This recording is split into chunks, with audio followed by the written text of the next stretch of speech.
Welcome les amis, on se retrouve pour Indie Tour, la chronique consacrée au circuit indépendant. Et donc aujourd'hui on va parler donc des shows de la Evolve 41, enfin le show de la Evolve 41, donc qui s'est déroulé le 17 avril à Tampa en Floride.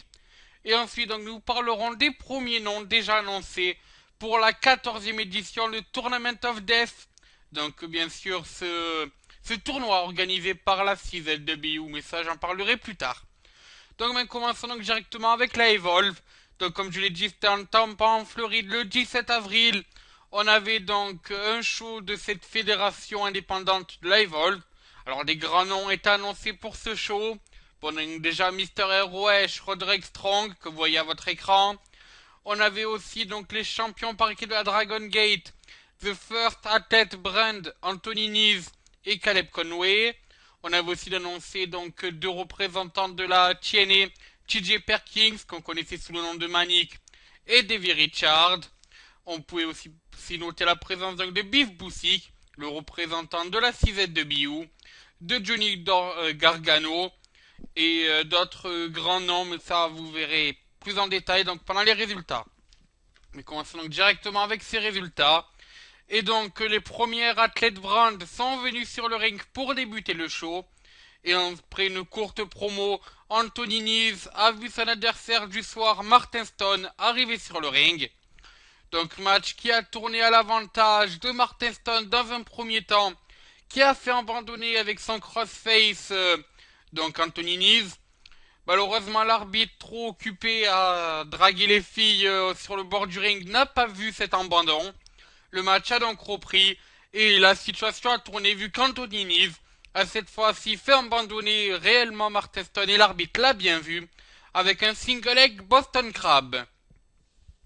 Ensuite, c'est son partenaire par équipe et donc la seconde partie des Dragon Gate Open the Gate Tag Team Champion, Caleb Conway, qui donc a vu son adversaire du soir, Ray Horus, venir sur le ring. Mais encore une fois, ça tournait à l'avantage donc du champion de la Dragon Gate, vu que Conley a piné donc Ray Horus après Michinoku Driver depuis la troisième corde. Donc on peut dire très bon show pour les First Athlete Brand qui ont donc gagné deux fois en deux matchs, ce qui est ben très bien. Ensuite donc on avait un match TNA versus CZW, vu que TJ Perkins, donc connu sous le nom de Manic, sous le masque de Manic plus exactement, a affronté Beef Busick, donc ancien champion mais sur de la CZW. Et l'affrontement a tourné à l'avantage donc de TJ Perkins, qui a fait abandonner dans les faits Beef Busick avec un cross arm breaker. Malheureusement, donc si on regarde bien les images, on voit que Beef Busick n'a pas tapé au sol. C'est l'arbitre qui a fait sonner la cloche donc qui a fait sonner la cloche donc pour arrêter ce match. C'est donc un temps pass Q job. Je le maintiens, Beef Busick n'a pas tapé au sol. Justement, c'est ce que Beef Busick a essayé de faire passer comme message, vu qu'à la fin du match, il allait se plaindre à monsieur l'arbitre, mais ce dernier n'a pas retourné la décision. Ensuite, donc, on a eu Ethan Page qui a affronté Rich Swann, et c'est tourné à l'avantage d'Ethan Page, qui donc a fait abandonner son adversaire avec un rock bottom, c'est une sorte de rock bottom, vu qu'il a légèrement tourné son adversaire. Il a renommé cette prise, mais je me rappelle plus du nom malheureusement, j'en suis désolé. Ensuite, donc, un deuxième représentant de la chaîne est venu sur le ring. C'est cette fois Davy Richard, ancien champion par équipe avec les Wolves. Bien sûr, donc Davy qu'on voit quasiment toutes les semaines à Impact Wrestling. Et donc, il a affronté Johnny Gargano et a gagné justement Johnny Gargano avec un Avada Kedavera, qui est en fait un super kick alors que son adversaire essaye de se relever, donc son adversaire est à genoux. Ensuite, dans le main event de la soirée, on a eu un 2 out of we fall, c'est-à-dire un match où il faut piner son adversaire deux fois. Il n'y a que trois manches possibles pour le faire. C'est sûr, on peut pas aller à deux, on peut pas arriver à 2-2 vu que c'est le premier qui arrive à deux qui a gagné. Donc, c'est un match opposé Timothy Thatcher à Mr. ROH Roderick Strong. Et ça a tourné à l'avantage du pensionnaire de la Ring of Honor, qui a gagné le match 2 à 1. Donc en battant et en rivant les épaules de Timothy Thatcher au sol. Voilà, donc ça c'était pour les résultats de la Evolve. Vous l'avez sûrement entendu, J'ai donc prononcé les noms de Timothy Thatcher, Viv Buzik et bien d'autres, bien sûr Caleb Conway aussi. Et donc ces gens-là vous disent sûrement quelque chose à la 6ZW. Et donc on sait que la 6ZW va enregistrer début juin, le 13 juin exactement, son 14e tournoi Tournament of Death.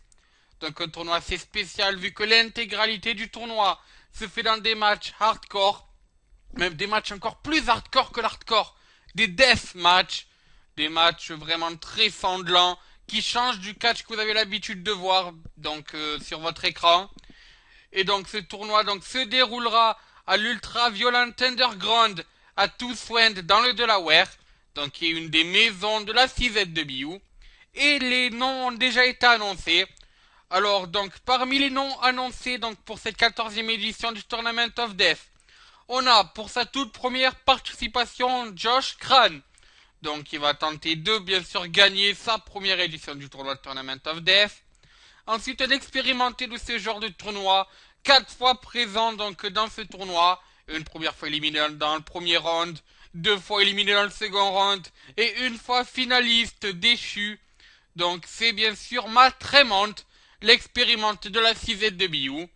Ensuite, on a Connor Claxton, qui est lui aussi jeune lutteur formé par la 6ZW, qui a fait donc tous les Dojo Wars donc de la Combat Zone Wrestling, et qui va essayer de décrocher lui aussi son premier Tournament of Death. Notre expérimenté de ce tournoi, DJ Hyde, 8 fois participant de ce tournoi, et notamment 3 fois en demi-finale et une fois en finale. Je vais bien sûr parler de DJ Hyde, qui va lui aussi tenter de mettre une première couronne sur sa tête, cette couronne du Tournament of Death. Ensuite, Ricky Shane Page, pour sa première édition, essaiera lui aussi de gagner le tournoi. Enfin, un autre expérimenté, une fois demi-finaliste de ce tournoi, Ron Métis, essaiera aussi de prendre l'avantage sur les 50 participants. Alors donc il y a juste ces 6 noms pour l'instant annoncés. On peut sûrement voir des lutteurs comme Books Delmar s'ajouter à cette liste. En tout cas, si je devais donner un favori parmi ces 6, pour moi, ça serait Connor Claxton. On sait quand donc depuis pas beaucoup de temps, je crois que c'est depuis déjà vu. Il commence donc à faire des matchs, des death matchs à la 6ZW. Et je les répète, je l'ai passé par tous les Dojo Wars. C'est un produit pur Combat Zone Wrestling. Et donc peut-être que les bookers ont une idée derrière la tête en le mettant dans ce tournoi. Bien sûr, l'expérience est aussi du côté de DJ Hyde, de Max Tremont et bien sûr de Ron Matchis qui ont eux trois déjà touché le carré final de Tournament of Death.